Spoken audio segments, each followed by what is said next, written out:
Python இன்டர்ன்ஷிப்போட usage தான் நம்ம வந்து பார்க்குறோம்.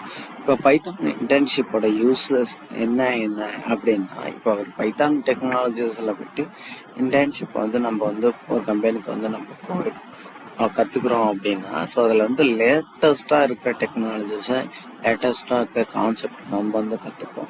ஸோ அது மட்டும் இல்லாமல் ட்ரெண்டிங்காக இருக்கிற டெக்னாலஜிஸ் சாஃப்ட்வேர் கம்பெனிஸில் என்னென்னலாம் இருக்கோ அதையும் நம்ம வந்து கற்றுக்க முடியும் இன்டர்ன்ஷிப்பை பொறுத்தளவுக்கு.